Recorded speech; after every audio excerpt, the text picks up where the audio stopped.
நீங்கள் பார்த்துக் கொண்டிருப்பது உங்கள் விஜய். கண்ணனோட ஒரு நாள் மெதுவே தர்மபுத்திரர் பேசுறார். கண்ணன் சட் என்று சொல்றார். தர்மபுத்திரோட பேசின்னு இருக்கார். அப்போ வாசுதேவன் சொல்றார், சரதல்பகதோ பீஷ்மஹ சாமியன்னிவ ஹுதாசனஹ மாம் தியாதி புருஷவியாக்கிரஹ ததோமே தத்கதம் மனஹ. சரதல்பத்தில் அம்பு படுக்கையில் பீஷ்மர் படுத்துட்டு இருக்கார். இவாளோட உட்காந்து பேசிகிட்டே இருக்கார். கண்ணன் தர்மபுத்திரன் இருக்கார், அர்ஜுனன் இருக்கார், பீமசேனன் இருக்கார். இவாளோட பேசிகிட்டே இருக்கார். திடீர்னு சொல்றார், என்னென்னமோ பீஷ்மர் தியானிக்கிறாப்பில் இருக்கு, உங்களோட இப்போ இருக்கிறதுக்கு எனக்கு மனசு இல்லை, நான் போய்ட்டுறேன் அப்படின்னு சொல்லிக்கவே இல்லை. கிடுகிடுன்னு கிளம்பிட்டார். எங்கே நம்மோட தான் உட்காண்டிருந்தார்னால் எந்த ஒரு ஜீவன் பக்தன் தன்னை நினைத்தாலும் உடனே அங்கே இருக்கணும்னு தான் பகவான் விருப்பப்படுறார். கிளம்பினார். அவர் சரதல்பத்தில் படுத்துன்ற இடத்துக்கு வந்து சேர்ந்தார். பீஷ்மரை பார்த்தான். அப்போ பீஷ்மர் கண்ணனை சேவிச்ச உடனே ரொம்ப திருப்தி. அவனை பார்த்து ஸ்தோத்திரம் பண்ணுறார். தேவதானவ கந்தர்வா யக்ஷராட்சச பன்னகாக என்ன ஜானந்தி கோஹ்யேஷ குதோவா பகவானிதி. தேவர்களோ யக்ஷர்களோ ராட்சசர்களோ அனைத்து தேவதைகளுக்கும் தேவதனி, நித்த சூரிகளுக்கெல்லாம் தலைவன் நீ. குணபூதானி பூதேசே பூதேசே சூத்ரே மணிகணாயிவ. ஒரு நூலில் எப்படி பல மணிகள் கோர்க்கப்பட்டிருக்குமோ கண்ணா, அதை போல பிரபஞ்சம் முழுக்க உன்னிடத்தில் கோர்க்கப்பட்டுள்ளது.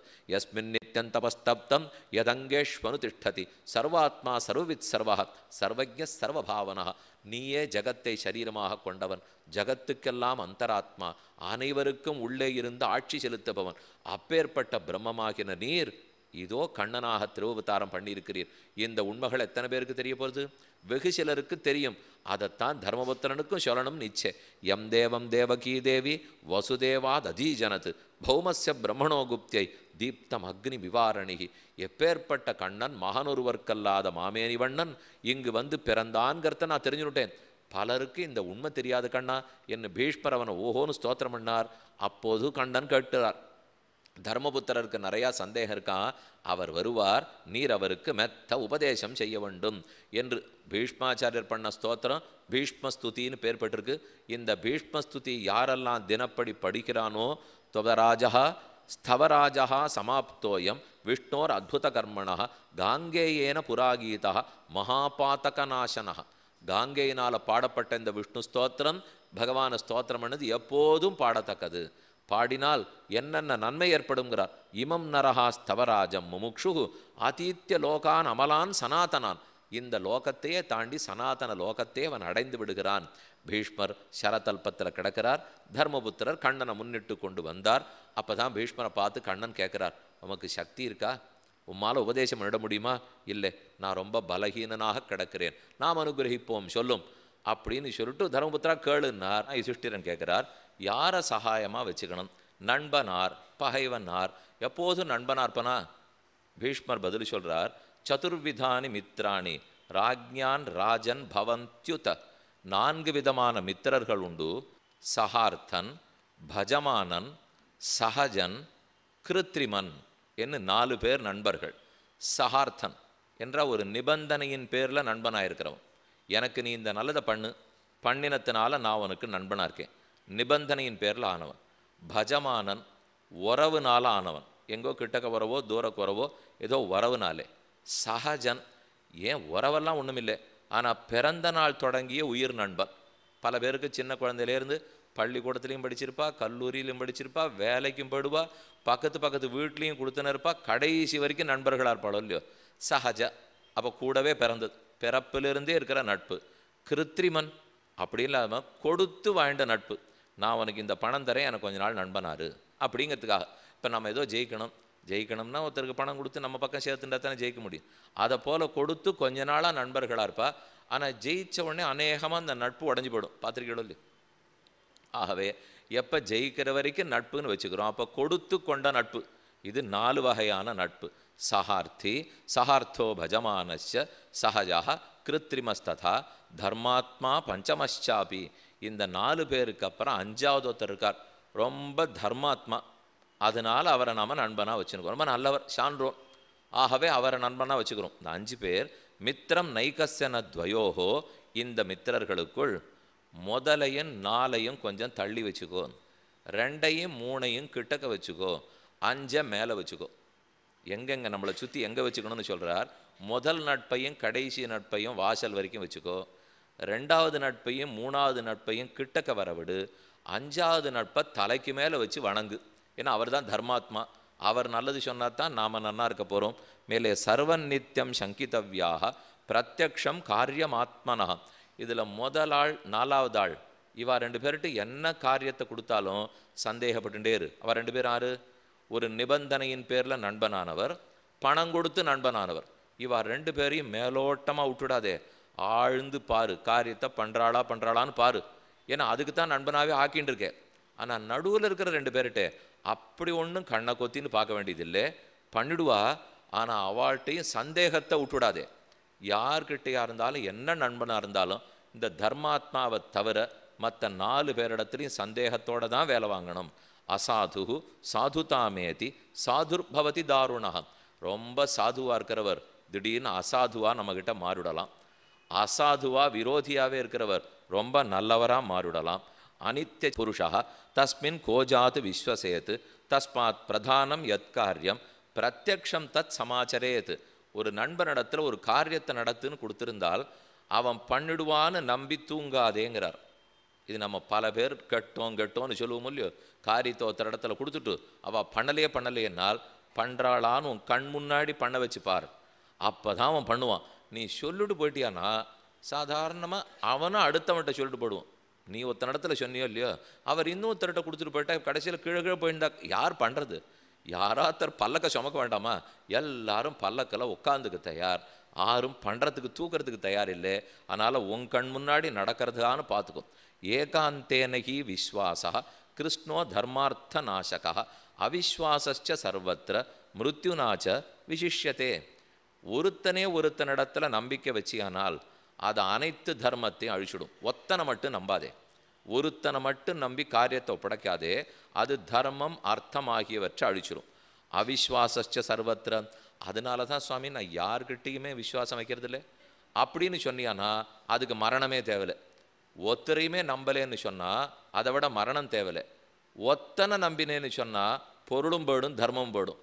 இவர் என்ன சொல்ல வர்றார்? இப்படி போய் குழப்பறாரு. இப்போ என்ன ஒருத்தனை நம்பணுங்கிறீரா, ஒத்தனை நம்ப வேண்டாங்கிறீரா? ஒருத்தனை மட்டும் நம்பாதே, ஒரு காரியத்துக்கும் 2-3 கோணத்திலேருந்து பாரு. நீங்கள் பார்த்துக் கொண்டிருப்பது உங்கள் விஜய். 2-3 பேரிடத்துல அந்த காரியத்தை கொடுத்துட்டு இவர் பண்ணுறாரான்னு அவரை வச்சுப்பார், அவர் பண்ணுறாரான்னு இவரை வச்சுப்பார். இப்படி ஒருத்தருக்கொத்தர் சரியாக உண்மை பேசிக்கிறாளான்னு பார்த்துக்கோ. அப்புறம் தான் உனக்கு அந்த காரியம் நடக்கிறதானே தெரியும். இப்படி நண்பனை எதிர்பார்த்து தஸ்மாத்து விஸ்வசித்தவ்யஞ்ச சங்கித்தவ்யஞ்ச கேஷுச்சித்து. சிலரை நம்பணும், நம்புறவனிடத்துலையும் சந்தேகம் இருக்கணும், நம்பணும். ஆனால் அவர் பண்ணிவிடுறாங்கிற சந்தேகத்தை விட்டுட்டு நம்பாதே. பல பேரிடத்துல சந்தேகப்படு, அதுக்கு நம்பிக்கை இல்லாத இருந்துடாதே. நம்பணும் காரியத்தை கொடுக்கறதுக்காக. ஒருத்தரை நம்பக்கூடாது, 2-3 பேரை நம்பணும். நம்பிட்டேங்கிறதுக்காக சந்தேகம் இல்லாத இருக்கக்கூடாது. ஆனால் சந்தேகத்தோடைய வாழ்க்கையை கழிச்சிடாதே. அப்பப்போ பார்த்துன்னு சந்தர்ப்பத்துக்கு தகுந்து நடந்துக்கோ. எஸ்ய க்ஷேத்ராபியத்துதகம் க்ஷேத்திரம் அந்நிய கச்சதி ந தத்திர அனிச்சதஸ்தஸ்ய பித்யேரன் சர்வசேதவா. ரொம்ப ஆச்சரியமான அர்த்தம் அது. இன்றைக்கி பொருந்துற அர்த்தம். வயல், இந்த வயல்லேருந்து தான் ஜலம் அந்த வயலுக்கு பாயணும், தண்ணீர் இந்த வயல்லேருந்து அந்த வயலுக்கு போகணும். அப்படின்னு இருக்கும்போது முதல்ல இந்த வயல் மூலமாக முதல் வயல் மூலமாக 2ஆம் வயலுக்கு போகணும் இல்லையோ. அப்போ 2ஆம் வயல்காரர் நமக்கு நிறையா தண்ணீர் வரட்டும் அப்படிங்கிறதுக்காக முதல் வயக்காட்டுக்காரன்ட்ட சொல்லாமல் அவன் வரப்பாட்டில் ஏதானும் உடச்சி விடாதே, நீ அதை செய்யாதே. அவன் வயல் அப்படியே இருக்கட்டும், அதன் வழியாக உன் வயலுக்கு தண்ணி பாயட்டும். அவங்கிட்ட சொல்லாமல் அவன் வரப்பாடை உடைக்காதே. உடைச்சா நிறையா நமக்கு தண்ணி வருமோ இல்லையோ. அதனால் இது நன்னா சாகுபடி பண்ணலான்னு உடைச்சுடாதே. ஏன் இப்படி சொல்கிறீர்? அப்போ நான் எப்படி சாகுபடி பண்ணணும்னால் இதை நீ உடைச்சியானா உனக்கு நிறையா வந்துடும். அப்போ அவனுக்கு தண்ணீர் குறைஞ்சி போயிடும். அவனுக்கு தண்ணீர் குறையிறதுன்னு உடனே அவனுக்கு கோபம் வரும். அப்போ உங்ககிட்ட உனக்கு எப்படி தண்ணீர் நிறையா இருக்குதுன்னு கேட்பான். அப்போ அவங்ககிட்ட உடச்சி விட்டே நீ தெரிய வரும். இதை பண்ணாதே. இதுக்கு பதில் என்ன பண்ணு, பேசாமல் பார்த்துன்று. நிறையா மழை வருதோ இல்லையோ, வந்து அவன் வரப்பாட்டில் தண்ணி வளர்ந்துருமோ இல்லையோ, வளர்ந்து விட்டால் அவன் பயிர் நாசமாயிடுமோ இல்லையோ. அப்போ தான் அவனுக்கு உன் பேரில் கரிசனை அதிகமாகும். அதை வெட்டி விட்டால் உனக்கு நிறையா ஜலம் வரும் அப்படிங்கிறதுக்காக உனக்கு அவனே வெட்டி விட்டுடுவான். அப்போ யுதிஷ்டிரன் பார்த்து பீஷ்மனிடத்தில் கேட்குறார், அப்பா தண்ணீரே இல்லைன்னா என்ன? தண்ணீரே இல்லைன்னா உனக்கு தான் வரப்போகிறதில்லை, அவனுக்கு தான் வரப்போகிறதில்லை, எப்படியுமே இல்லையே. அதனால் தண்ணீர் இருந்ததுனால் தானே அவனாக பார்த்து வெட்டி உனக்கு நிறையா கொடுத்துருவான். தண்ணீர் இல்லைன்னால் நீ அவன் குளத்தை வெட்டி வச்சும் பிரயோஜனம் இல்லை, ஏன்னா தண்ணீரே இல்லை, வரவே போகிறதில்லை. என்ன ஒரு அழகான கருத்து சொல்லியிருக்கார் அவர். அன்று பீஷ்மர் ஏதோ தர்மபுத்திர இடத்துல சொல்லி வைத்தார், நீ போய் வெட்டாதே, அதுக்கு இந்த 2 பேருக்கு நடுவில் மேலே ஒருத்தர் இருப்பார், அவர் பார்த்துப்பார்லாம் அவர் சொல்லவே இல்லை. உங்கள் 2 பேருக்குள்ளே தான் நீங்கள் பார்த்துட்டாகணும். அவன் வரப்பாடு உன் வரப்பாடு, 2 பேருக்கு ஞானம் வேணும். தண்ணீர் இருந்ததுன்னா கிடைக்கும், தண்ணீர் இருந்ததுன்னா தானே நமக்கு நிறையா திறந்து விட்டுட போகிறார். அப்படி இல்லைன்னால் சண்டை தான் மிஞ்ச போகிறதே தவிர உனக்கு கிடைக்காது. ஆகவே வெட்டாதே. ததைவா துதகாத் பீதா தஸ்ய பேதனம் இச்சதி யமேவம் லக்ஷ்மணம் வித்யாத் தம் அமித்ரம் வினிர்திஷேத். அதே போலத்தான் நண்பன் விரோதி விஷயத்திலும். ஒருத்தன் நண்பனாக இருக்கணும், வரணும்னு வந்தான்னா அவனா மேலே வந்து விடுவான். பார்த்துக்கோ, இது தண்ணீர் நிறையா இருந்ததுன்னா தங்கிட்டே வந்து சேர்ந்துருமோ இல்லையோ, அதை போல் அவன் நண்பன் மேலே விடுவான். ஆனால் பரீட்சை பண்ணித்தான் அவனை நண்பனாக ஏற்றுக்கொள்ள வேண்டும். எஸ்து விருத்தியான திருப்பேத க்ஷயே தீனத்தரோ பவேத் ஏதது உத்தமமித்திரஸ்ய நிமித்தமிதி சக்ஷதே. இப்படி ஒருத்தனுக்கு நண்பன் பகைவன்னு தெரிந்துகொள். ஒருவனிடத்திலே ஒரு காரியத்தை கொடுக்குறோம்னால் நைவ த்வௌ ந த்ரயா காரியா ந மிருஷ்யேரன்னு பரஸ்பரம் ஏகார்த்தேஹேவ பூதானாம் பேதோ பவதி சர்வதா. ஒரு காரியத்தை எத்தனை பேர் இடத்துல கொடுக்கணும்? இப்போ நீ சொல்கிறதுலேருந்து பார்த்தா ஒத்தரை நம்பாதே, சந்தேகப்படு என்று சொல்லிட்டீர். அப்போ நான் ஒரு காரியத்தை 2-3 பேர்கிட்ட தானே கொடுக்கணும். அதுக்கு பீஷ்மர் கூடாதுன்னு விட்டார். ஒரு காரியத்தை ஒத்தனை இடத்துல கொடு, ஒரு காரியத்தை 3 பேர் இடத்துல கொடுத்தால் என்னாகும்? 3 பேருன்னு இன்னொருத்தன் செய்வான்னு ஒத்தனமே பண்ண மாட்டான்றார். இவனும் செய்ய மாட்டான், அவனை கை காட்டிவிடுவான், அவனும் செய்ய மாட்டான், இவனை கை காட்டிவிடுவான். அதோட இல்லை, அவள் ஒத்தருக்கொத்தர் சந்தேகப்பட்டுக்கலாம், ஒத்தருக்கொத்தர் பொறாமப்பட்டுக்கலாம். அப்போ உன் காரியம் கட்டுப்படும். தர்மபுத்திரருக்கு புரியல, 3 பேர்கிட்ட கொடுக்கக்கூடாது, ஒத்தர இடத்துல தான் கொடுக்கணுங்கிறீர். ஆனால் ஒத்தரையா தனியாக நம்பக்கூடாதுங்கிறீர்.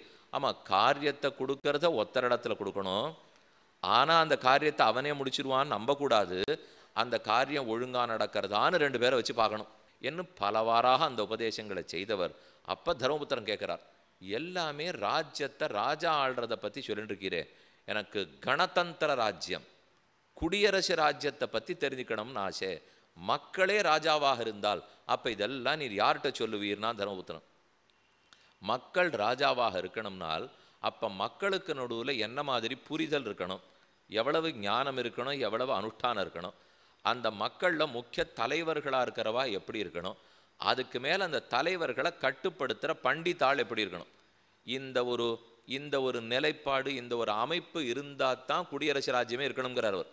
இப்போ குடியரசுன்னு ஒரு ராஜ்யம் இருக்கணும்னால் மக்கள் இப்படிப்பட்டவாளாக இருக்கணும், அதில் முக்கிய தலைவர்கள் இப்படிப்பட்டவாளாக இருக்கணும், அந்த தலைவர்களை வழிநடத்துகிற பண்டிதர்கள் இப்படிப்பட்டவாளாக இருக்கணும். இந்த 3 இருந்தால் தான் குடியரசு ராஜ்யமே முன்னுக்கு வரும். இதில் 1 விட்டுப்படுத்தினா கூட அரசாட்சி தான் வரும், குடியரசு சரிப்பட்டு வராது. பிராமண க்ஷத்ரிய விஷாம் சூத்ராணாஞ்ச பரந்தப தர்மவிருத்தஞ்ச வித்தஞ்ச விருத்யுபாயாக பலானிச்ச. இப்போ தர்மபுத்திரன் பீஷ்மனிடத்தில் சொல்கிறார், இது இத்தனை நீர் எனக்கு சொல்லிட்டீர். பிராமணர்கள், க்ஷத்ரியர்கள், வைசியர்கள் இவர்களுடைய தர்மத்தெல்லாம் சொன்னீர்.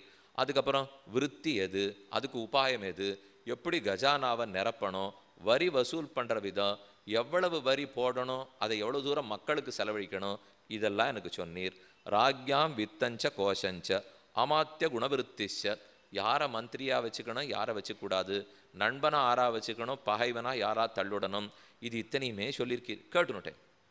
எனக்கு இப்போ ஒரு சந்தேகம், குடியரசு நாடு எப்படி சாத்தியமாகும் அதைத்தான் இப்போ சொல்லணும். யதா கணா பிரவர்த்தந்தே ந பித்யந்தே ச பாரத அரிம்ச விஜிகீஷந்தே சுகிருத பிராப்னுவந்தி ச.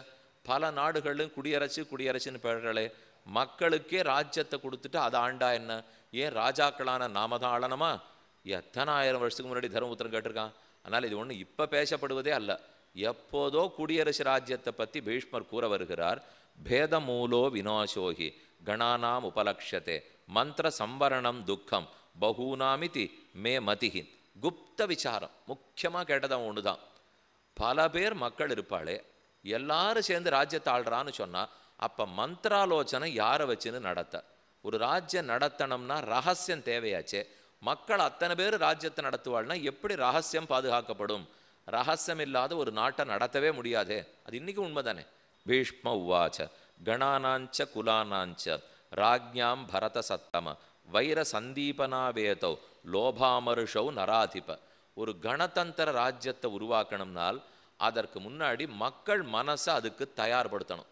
அவ முதல்ல அதுக்கு தயாரான்னு பார்க்கணும். மக்கள் தாங்கள் அரசர்களாக தயாரில்லாத போது, அவர்களுக்கு காம குரோதம் லோபம் அழியாத போது கணதந்திர ராஜ்யத்தை கொண்டு வரக்கூடாது. ஏனெனில் இந்த குடியரசில் அவரவர் தந்தம் பாட்டை பார்த்துக்கணுமோ இல்லையோ, ஆனால் அதை பார்த்துக்கிறது உரிய பக்குவம் வாழ்க்கை இருக்கணுமோ இல்லையோ. இப்போ ஒரு குழந்தை எப்போ தனியாக நீ பள்ளிக்கூடம் போயிட்டு வான்னு சொல்லுவோம், அம்மா கொண்டு போய் விட்டுட்டு கூட்டின்னு வரா. 2வது ஆச்சு 3வது ஆச்சு, அப்புறம் பள்ளிக்கூடத்துலேருந்தே வண்டி அனுப்பிச்சி விட்டா. அந்த வண்டியை ரொம்ப சின்ன குழந்தையாக இருந்தால் அவள் எழுத்தின்னு போக மாட்டா. அது ஓரளவுக்கான வயசை ஏற்றி விடணும், இறக்கி விடணும். அப்புறம் வண்டியை தெருமுனையில் போய் அம்மா கூட்டின்னு வருவா.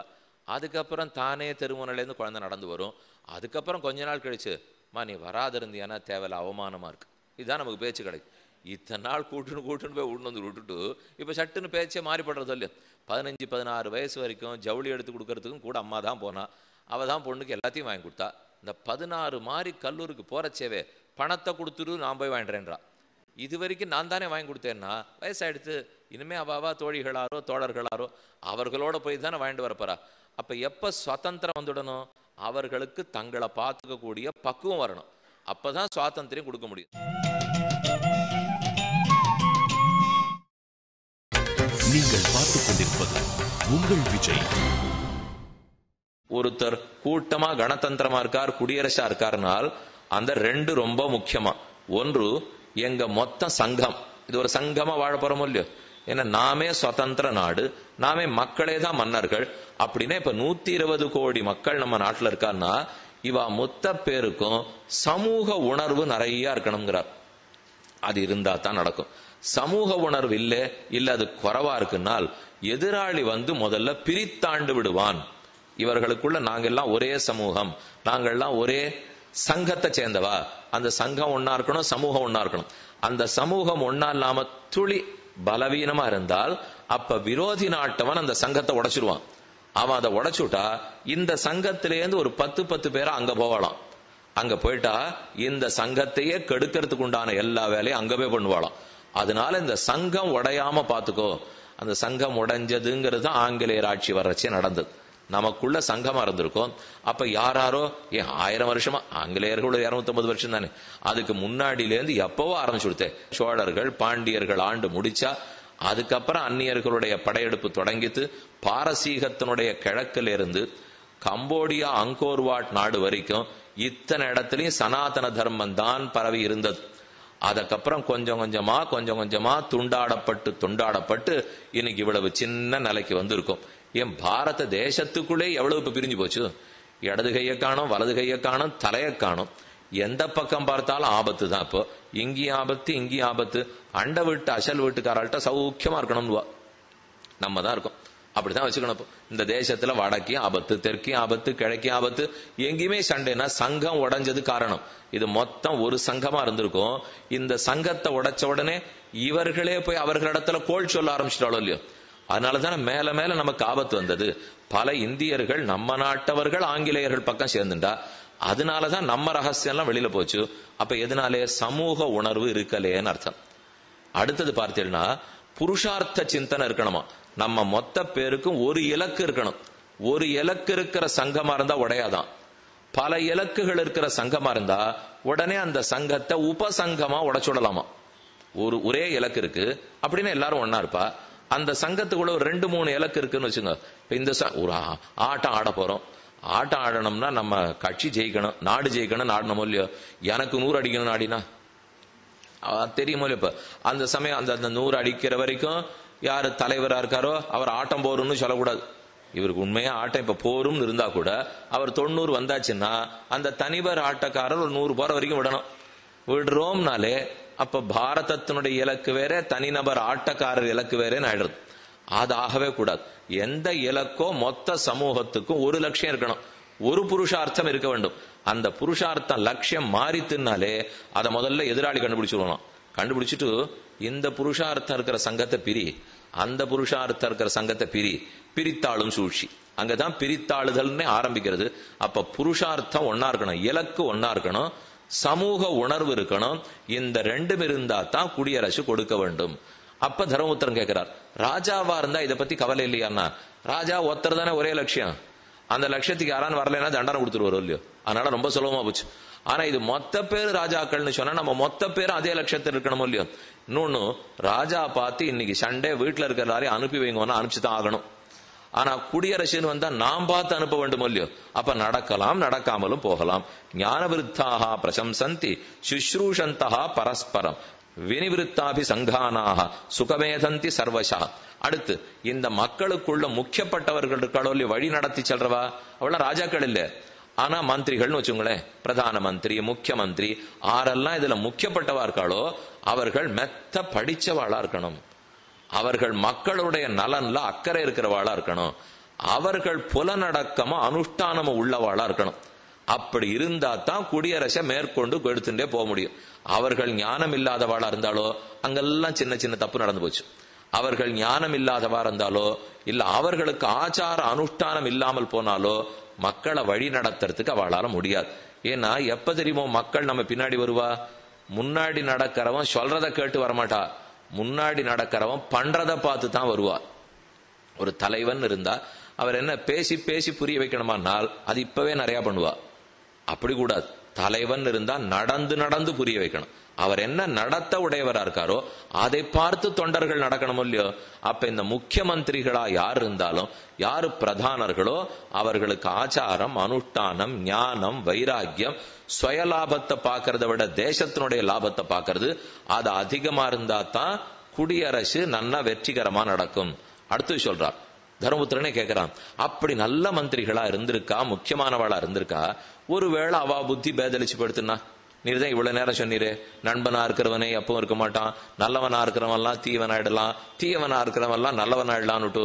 அப்ப அடுத்து சொல்றார், அப்ப இந்த மந்திரிகள் யார் முக்கியர்களா இருக்காளோ அவர்களையும் மாத்தறதுக்கும் வெளியேற்றத்துக்கும் திசைய மாத்தவும் வித்வான்கள் கோட்டி இருக்கணுங்கிறார். அவ இன்னும் ஆச்சாரசீலாளா இருக்கணும், ரொம்ப ஞான வித்தர்களா இருக்கணும். அதை வைத்துக்கொண்டு வித்வான்கள் இது தப்புன்னு சொன்னால் அந்த வித்வானுக்கு சத்தம் போடாம அந்த முக்கியர நகத்தர வலிமை இருக்கணுமா, இனிமே அவர் இருக்கக்கூடாது அப்படின்னு எடுத்துடணும். அவர் சொன்ன பேச்சு எடுபடணும்.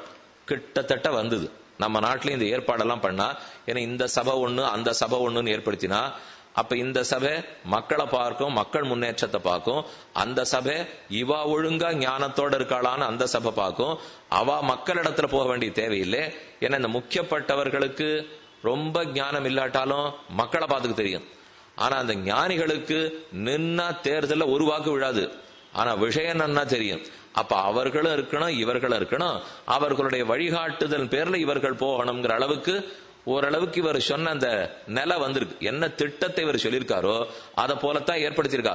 வித்வான்கள் கோஷ்டி ஒன்னா இருக்கணும், முக்கியப்பட்டவர்கள் கோஷ்டி இருக்கணும், மக்கள் புரிஞ்சின்றவாளா இருக்கணும், மக்களுக்குள்ள ஒரு இலக்கும் சமூக உணர்வும் இருக்க வேண்டும். இருந்தால் கணதந்திரத்தை நன்கு நடத்தலாம்.